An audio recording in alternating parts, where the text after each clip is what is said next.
La prédica de hoy se llama Toma la decisión de hacer cada día la voluntad de Dios. Si hay algo que el Señor nos exhorta siempre es a cuidar nuestra alma, a cuidar nuestra vida, a cuidar nuestra relación con Él. Sí, es algo súper importantísimo. A veces la descuidamos porque estamos ocupados atendiendo las cosas que surgen a nuestro alrededor, el trabajo, los problemas, las dificultades. Estamos preocupados cómo solucionar cada una de ellas, cómo satisfacer a nuestras necesidades. Anhelamos muchas cosas materiales, queremos estar bien emocionalmente y hemos olvidado que ocuparnos de Dios, Él suple todas estas cosas, ¿sí? El ocuparnos de nuestras cosas con una mente afanada, es preocupación extrema sobre las cosas que queremos, que deseamos, hace que nuestros frutos no sean los que Dios espera de nosotros. En Mateo capítulo 7, verso 16, dice: por sus frutos los conoceréis. ¿Acaso se recogen uvas de los espinos o higos de los abrojos? Así todo buen árbol da los frutos que corresponden al árbol y son buenos, pero el árbol malo da frutos dañados que no sirven. No puede el buen árbol dar malos frutos, ni el árbol malo dar frutos buenos. Todo árbol que no da buen fruto necesariamente debe de ser cortado y echado en el fuego. Así que por sus frutos los conoceréis. Nos habla aquí la Escritura. Cuando habla de árboles se refiere a la vida del hombre, a la vida de todo ser humano, hombre y mujer. Si vamos al Salmo 1, bienaventurado el varón que no anduvo en consejo de malos, o sea, que no presta atención a los consejos, a las razones de gente que no tiene al Señor, de personas que no tienen conocimiento de Dios, ni estuvo en camino de pecadores.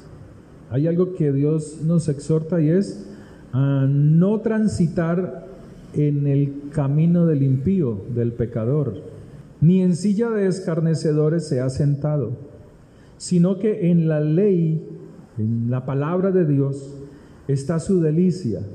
Hay una dicha, hay una virtud de aquellos que deciden seguir al Señor cuesta, seguir a Dios cuesta, pero Él quiere que tú y yo nos esforcemos a seguirle.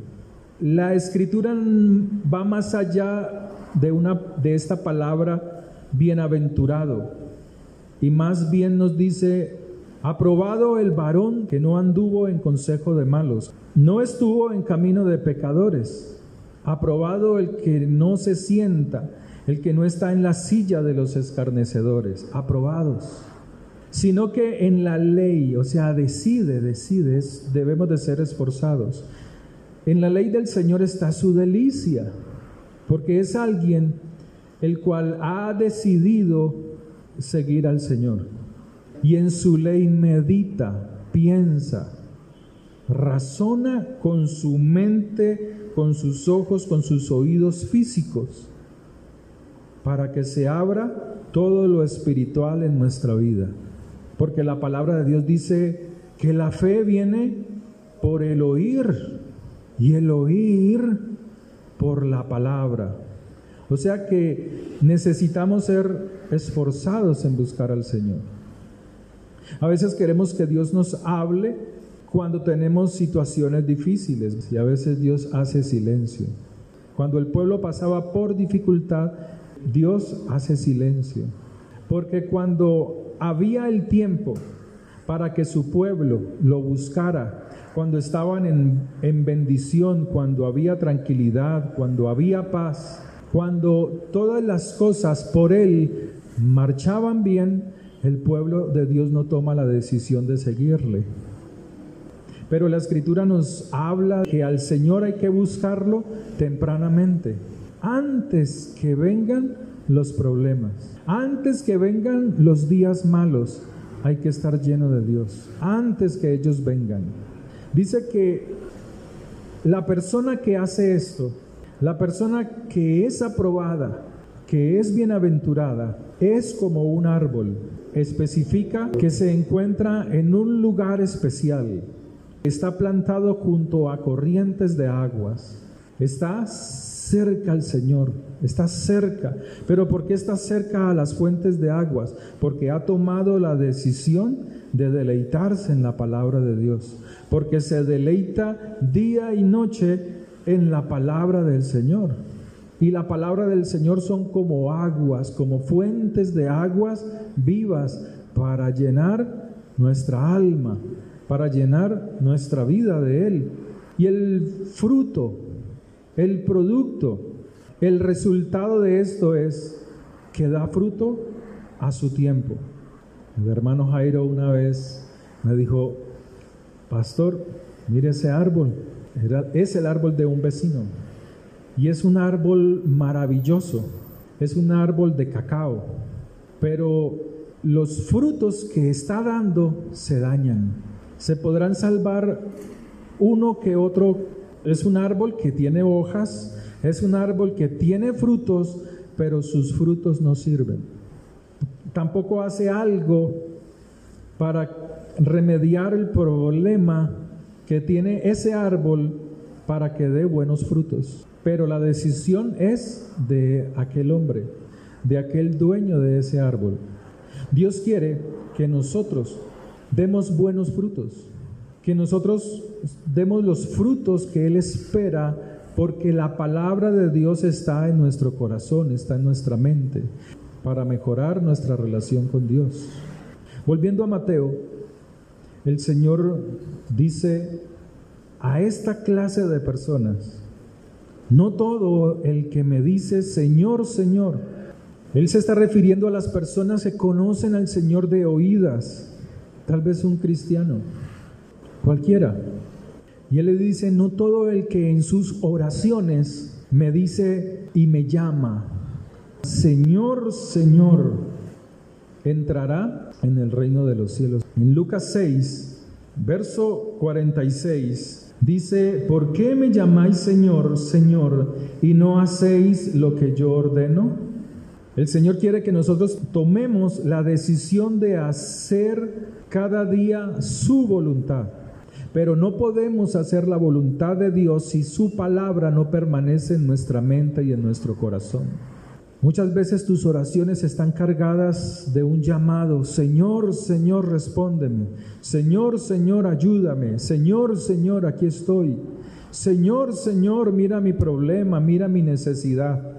Pero la palabra de Dios está lejos, o los frutos que tienes no son los frutos que Dios espera de ti. En Malaquías capítulo 1, verso 6 al 8, dice: el hijo honra al padre y el siervo a su señor. Si pues yo soy padre, ¿dónde está mi honra? Y si yo soy Señor, ¿dónde está vuestro temor? Cuando honramos la palabra de Dios, le estamos dando gran estima al Señor. Sí es importante orar, pero también es importante escudriñar, leer las Escrituras, para que nuestra vida dé buenos frutos. Honrar al Señor es ser fiel a Dios, fiel a su palabra, es considerar su palabra, es respeto por su palabra. Respeto es obediencia, es decoro, integridad.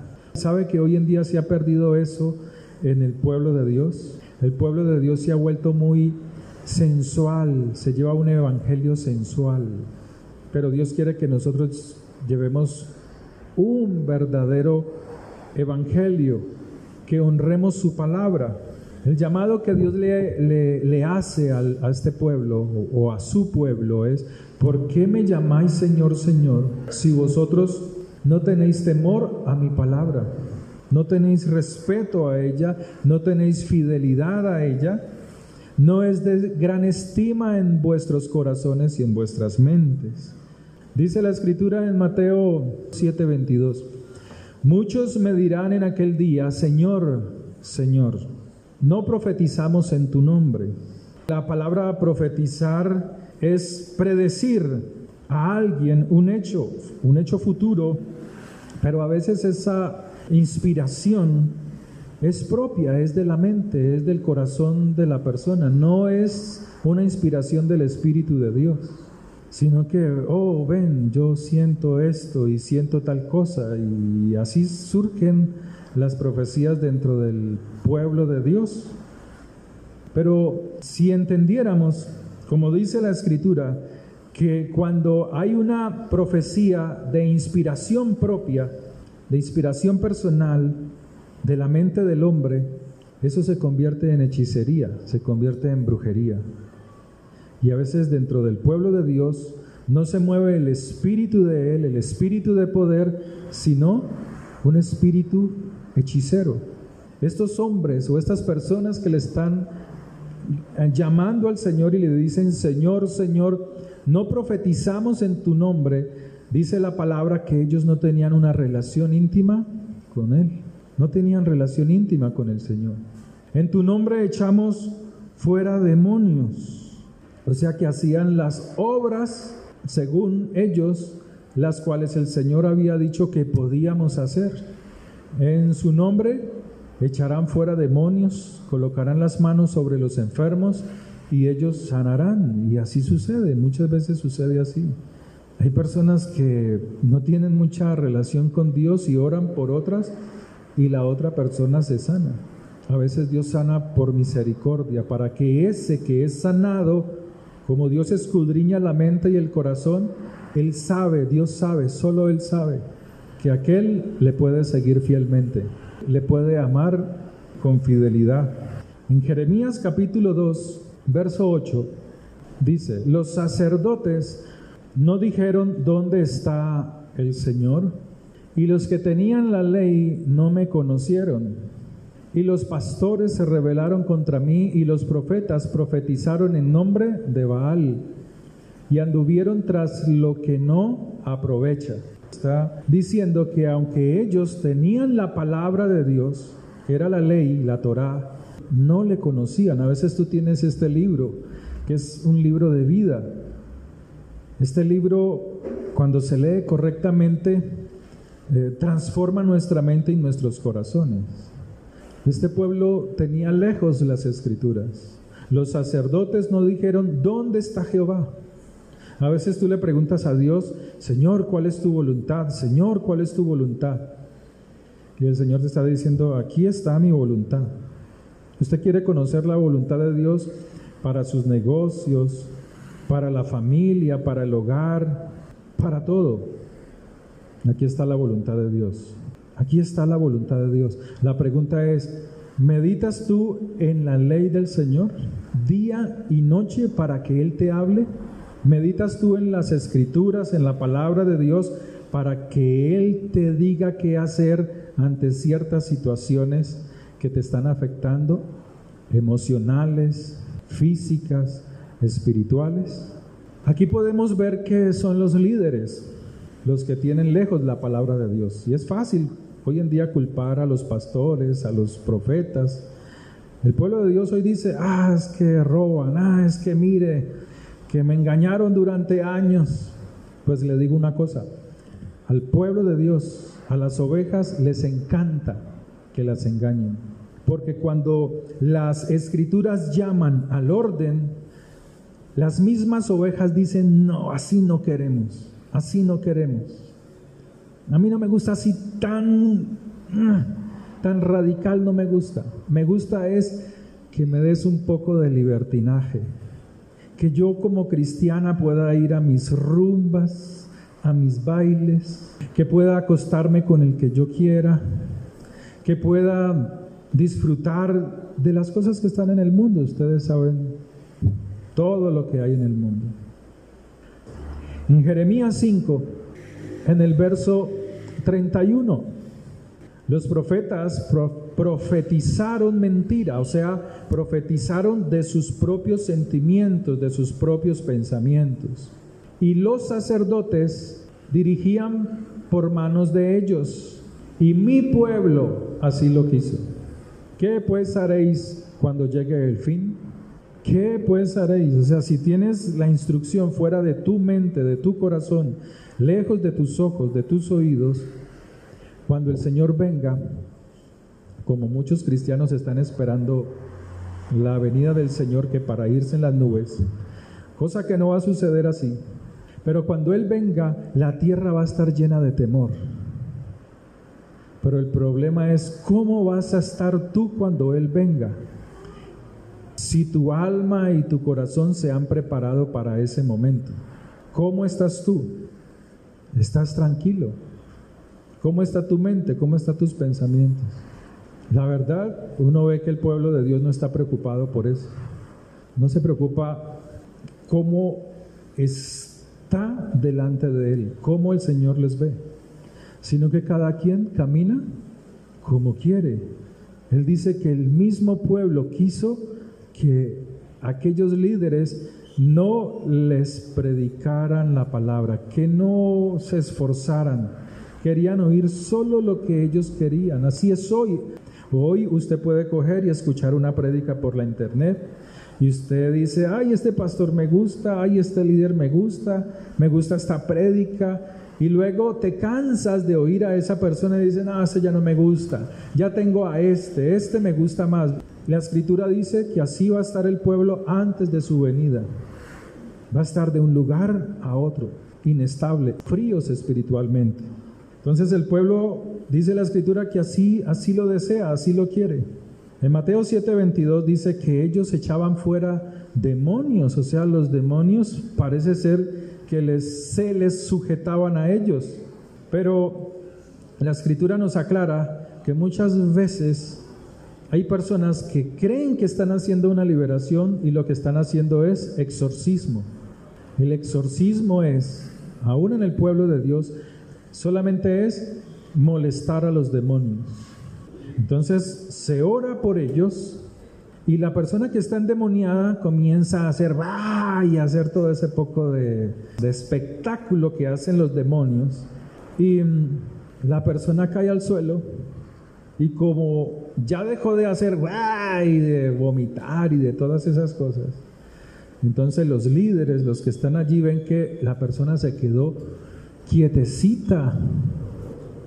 Pero la Biblia dice que los demonios siguen allí, la persona no ha sido libre, siguen ahí en el cuerpo de esa persona. La Escritura nos está diciendo que estos que decían que echaban fuera demonios, en realidad lo que hacían era exorcismo. En Hechos capítulo 13, Hechos de los Apóstoles, capítulo 13, nos dice en el verso 6: y habiendo atravesado toda la isla hasta Pafos, hallaron a cierto mago, falso profeta, judío, llamado Barjesús.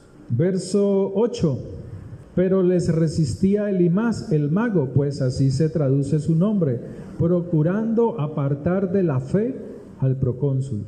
Entonces mira lo que nos dice la Escritura. Estos a los cuales el Señor les está diciendo: ustedes me llaman Señor, pero no hacen lo que yo digo. Estos lo único que estaban buscando era que la gente los siguiera a ellos. A veces así se hace en las congregaciones, pero es culpa tanto de los líderes como del pueblo de Dios, porque la labor de un profeta es hacer que a través de la palabra tú sigas al Señor, no los sigas a ellos, que su pueblo vuelva a la palabra de Dios. Esa es la labor del profeta. Debe ser la labor de aquel que hace una liberación, hacer volver al pueblo a la palabra de Dios. Pero no, por el contrario, las personas que son liberadas, las personas a las cuales les han profetizado, se vuelven solamente prosélitos de aquel que los liberó o que los sanó.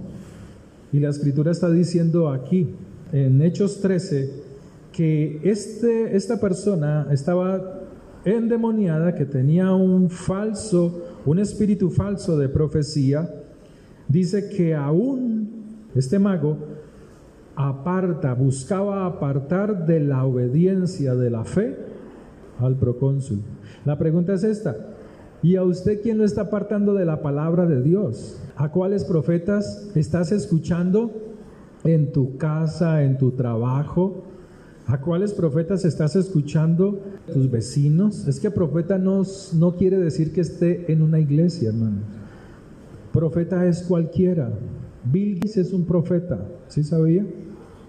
Él dice, para tal fecha y tal fecha hay que hacer, porque ellos sabían lo que estaban preparando. ¿Sí sabe eso, no? Ellos sabían lo que estaban preparando para este tiempo. Entonces los de Hollywood, los que son más o menos correctos, dijeron, ¿cómo les avisamos? Si le decimos a la gente, esta gente poderosa nos manda a matar. Y así han hecho. Entonces, a través de las películas, comenzaron a informarle a la gente de lo que venía para este tiempo. Pero el pueblo de Dios está muy dormido, como lo está la gente que está en el mundo.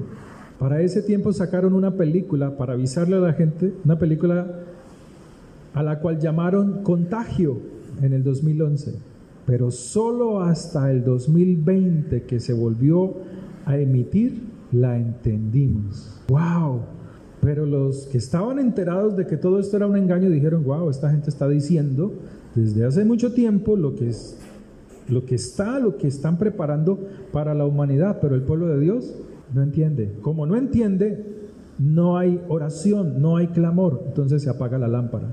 Y eso es lo que hace Satanás. Eso es lo que estaba haciendo este hombre, apartando de las Escrituras, de la fe, al procónsul.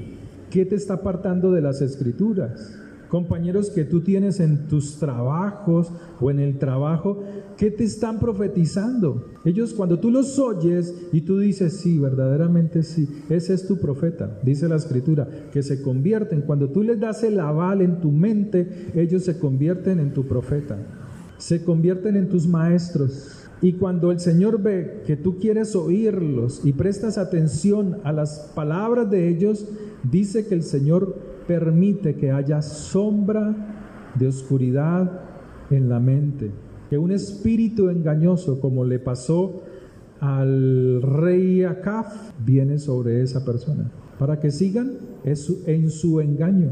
Ninguno de nosotros estamos exentos de ser engañados, hermanos, nadie. Por eso el Señor nos llama a estar atentos. El Señor nos llama a estar apercibidos de las Escrituras. El pueblo de Dios está apercibido de los tiempos, de las cosas que suceden en el mundo, de las guerras, de las amenazas, sin escudriñar las Escrituras. O sea, sin mejorar la relación íntima con Dios. Pero entonces desean que les vaya bien en todo. Si hay algo que nos daña espiritualmente y que Satanás sabe que te daña y él sabe cómo atacarte, son los pensamientos que pone en tu mente. Él sabe cómo destruirte. Satanás sabe que utilizando a esta persona o a y al cual tú le prestas atención, o aún a tus propios pensamientos, Satanás sabe que te destruye, que te desanima para buscar a Dios, que sabe que a través de esa clase de pensamientos tu corazón,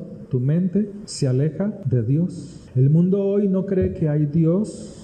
Aún los cristianos dudan de la existencia de Dios, porque han cogido a Dios como si fuera algo que sucedió en la historia, o como una historieta.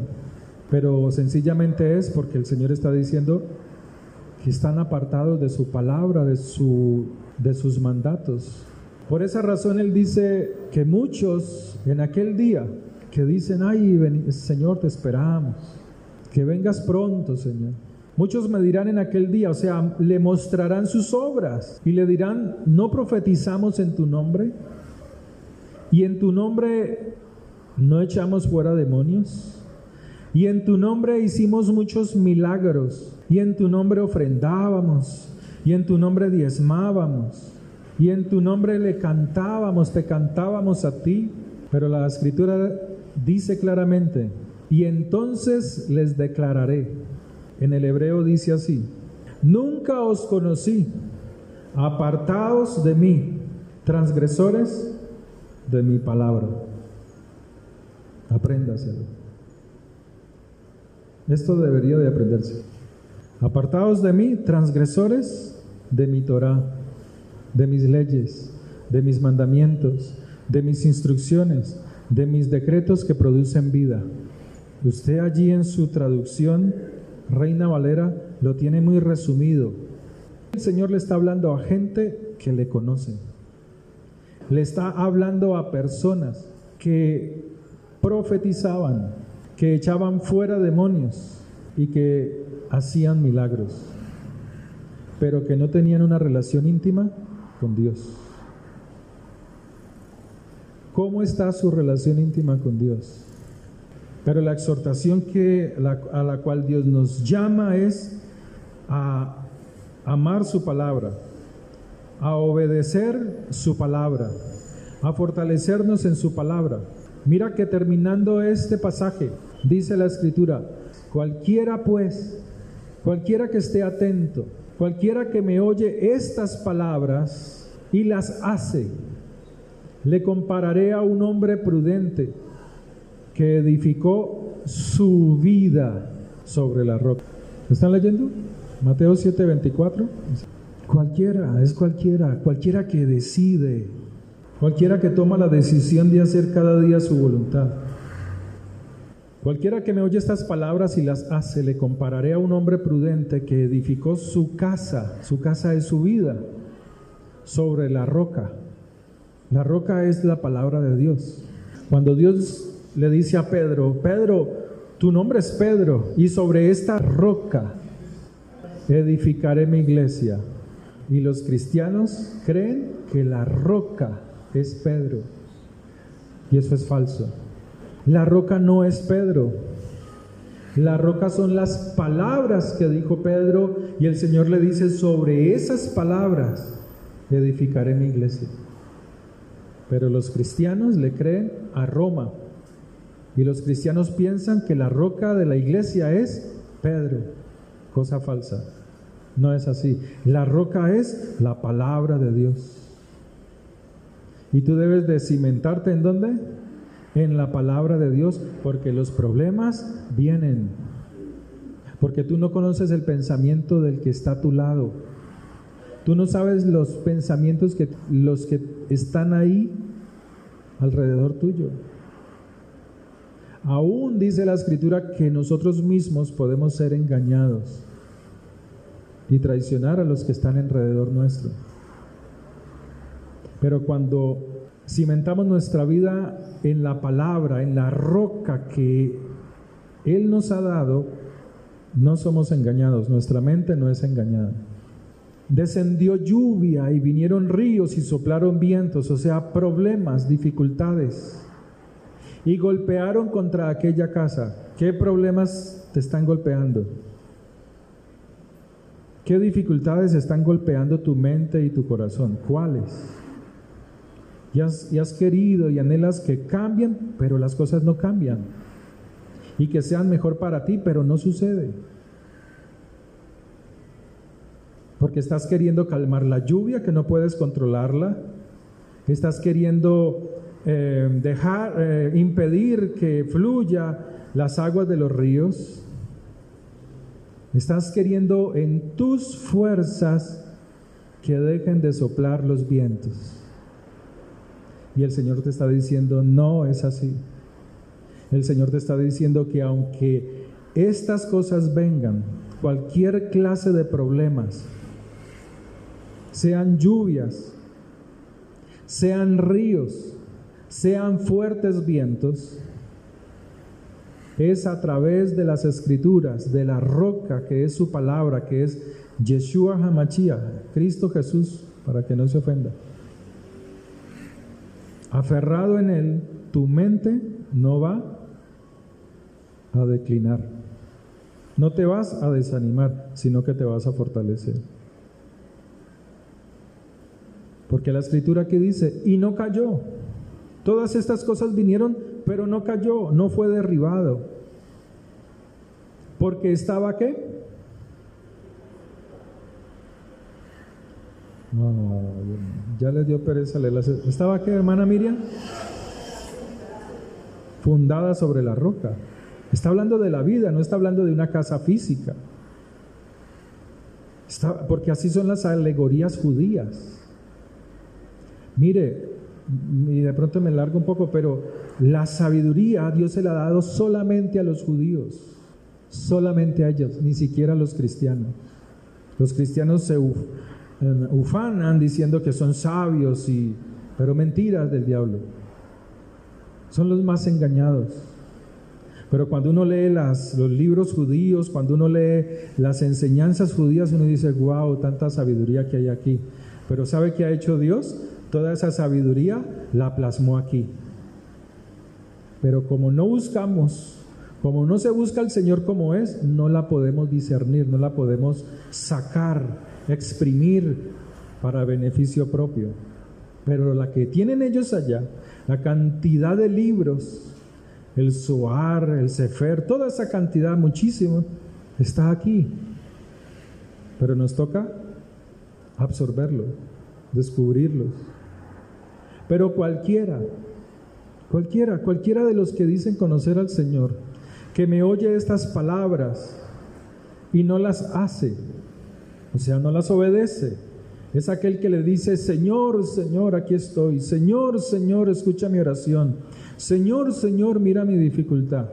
Y el Señor le dice, pero es que tú no tienes una relación íntima conmigo, no me conoces, no toma la decisión de hacer cada día su voluntad, le compararé a un hombre insensato.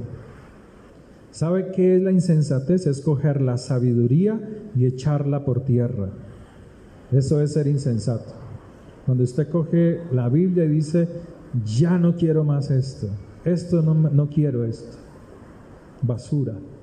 Dice, no, y no la necesito, voy a orar solamente. Eso es insensatez, porque tus oraciones no son sabias. Orar mucho no te da sabiduría, pero la palabra de Dios sí. Entonces muchos llegan y la desechan.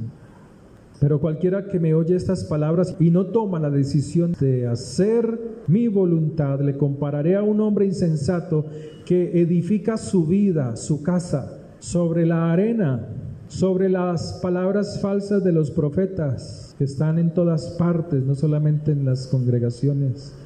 Los falsos profetas están en los trabajos, en las calles, en las palabras de cualquiera que no tiene a Dios, que no tiene conocimiento de Dios. Cualquiera que edifica sobre esas palabras, que son la arena, dice que cuando venga la lluvia, que cuando vengan los ríos, que cuando soplen los vientos y den con fuerza sobre esa vida, sobre esa casa, su ruina será grande. Yo tuve amigos cristianos, estaban en la alabanza, estaban en todos los servicios de la congregación y se suicidaron, se ahorcaron cuando vinieron las lluvias, los vientos, los fuertes ríos, los grandes caudales, y no podían parar, no podían soportar esa presión. Pero el Señor no quiere que tú detengas las lluvias, ni los ríos, ni los fuertes vientos, sino que te fortalezcas en su palabra, en la roca que es Él. Amén. Para terminar, el Señor quiere que nosotros llevemos su yugo, dice la palabra de Dios en Mateo. Bueno, se me escapa si es en Mateo, no lo tengo por aquí. Gracias. Venid a mí todos los que estáis cansados y cargados, y yo os haré descansar. Gracias, hermana. Mateo 11:28. Uno siempre necesita una ayuda cuando está predicando, ¿no? Pero siempre hay alguien que está pendiente. Cuando usted está en su trabajo, en sus labores, hay gente que te ayuda. Pero cuando es la hora del servicio, en la obra de Dios, nadie quiere ayudar porque no entienden el propósito. Pero Dios quiere que entiendas el propósito. Venid a mí todos los que estáis trabajados y cargados, y yo os haré descansar. O sea, ha venido las lluvias, los fuertes vientos, los caudales de las aguas. Llevad mi yugo sobre vosotros y aprended de mí que soy manso y humilde de corazón y hallaréis descanso para vuestras almas. El yugo que Dios está diciendo aquí es la palabra de Él, es su palabra. Su palabra es un yugo, el cual Él quiere que tú lo lleves. Y cuando llevamos su yugo, o sea, su palabra, Él da descanso. ¿A qué? ¿A dónde? ¿A nuestras qué? Almas. Él está hablando que ese es el yugo que debemos llevar. En Apocalipsis 3, mira lo que dice: por cuanto has guardado la palabra de mi paciencia. O sea que su palabra, ¿qué produce? Paciencia. Yo también te guardaré de la hora de la prueba, las lluvias, los fuertes vientos, los ríos, que no puedes detener. Yo te guardaré de la hora de la prueba que ha de venir sobre el mundo entero para probar a los que moran en la tierra, para probarlos. Cuando tú le dices, Señor, en tu oración, Señor, te amo, Señor, tú eres mi luz y mi salvación, Señor, tú eres mi papito lindo y mi amado Señor. El Señor dice, así, necesito que esas palabras sean probadas. El Señor no come cuento. Él las pone bajo prueba. Él permite que vengan las pruebas para ver si esas palabras tan lindas son verdaderas. Y si no son verdaderas, te purifican. La prueba te purifica. Pero si te aferras más a la Escritura, al yugo, a la roca que Él es, como dice Él, la casa, la vida, la mente, los pensamientos no serán derribados. Amén. Oremos. Yo le invito que si cierre sus ojos, si quiere quedarse sentado o de pie, y oremos al Señor. Padre, te damos gracias por tu palabra, te damos gracias por tu misericordia, te damos gracias por tu fidelidad, Señor, porque tú has sido misericordioso, bueno con nosotros. Grande y poderoso eres tú, Señor. Hoy, Señor, queremos tomar la decisión de hacer tu voluntad, pero necesitamos conocer tu palabra, escudriñarla más, no buscando que el otro cambie, sino que nuestras vidas, Señor, sean transformadas. Ayúdanos, Señor, para que podamos tomar esta buena decisión, Señor. Te lo pedimos en tu nombre santo, Señor. Te lo pedimos en el nombre de Yeshua HaMashiach, Señor, en el nombre de Jesús.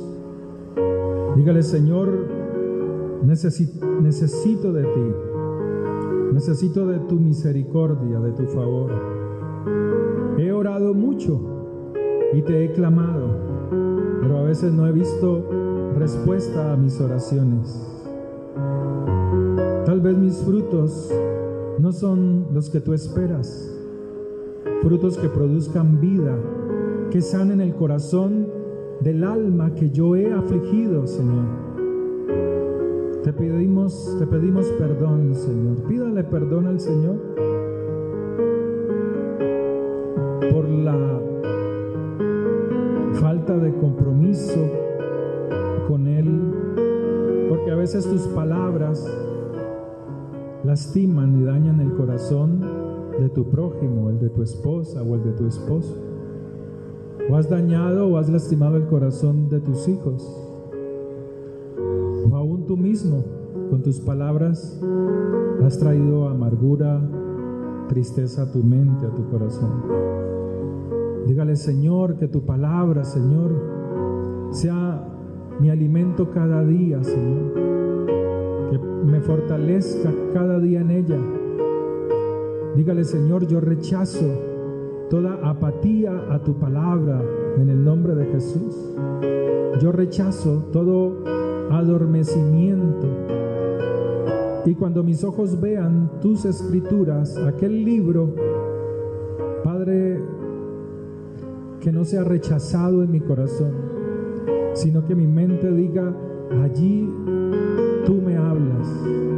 Allí, Señor, es donde tú quieres que yo llegue, que yo me acerque a tener un encuentro contigo, Señor, para que mi vida sea sanada, para que mi vida no caiga, Señor, como la casa construida en la arena, Señor.